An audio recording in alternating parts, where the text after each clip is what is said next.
Ecclesiasticus, or the Wisdom of Jesus, son of Sirach, chapter 44.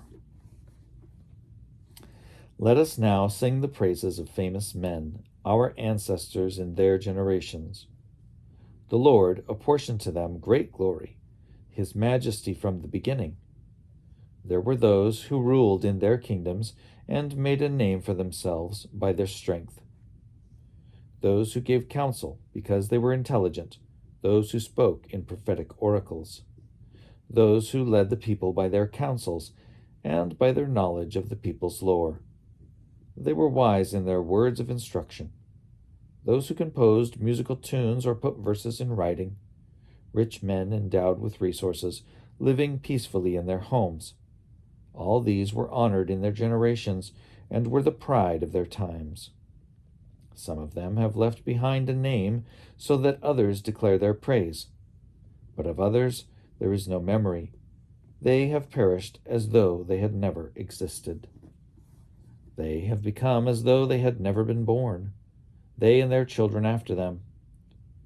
But these also were men of compassion, whose righteous deeds have not been forgotten. Their wealth will remain with their descendants, and their inheritance with their children's children. Their descendants stand by the covenants, their children also for their sake. Their offspring will continue forever, and their glory will never be blotted out. Their bodies are buried in peace, but their name lives on generation after generation.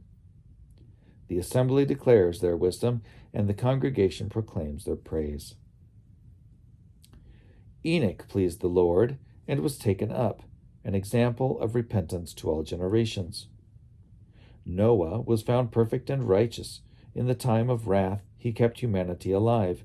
Because of him a remnant was left on the earth when the flood came. Everlasting covenants were made with him, that all flesh should never again be blotted out by a flood. Abraham was the great father of a multitude of nations, and no one has been found like him in glory. He kept the law of the Most High and entered into a covenant with him. He certified the covenant in his flesh, and when he was tested, he proved faithful. Therefore the Lord assured him with an oath that the nations would be blessed through his offspring, that he would make him as numerous as the dust of the earth, and exalt his offspring like the stars, and give them an inheritance from sea to sea, and from the Euphrates to the ends of the earth.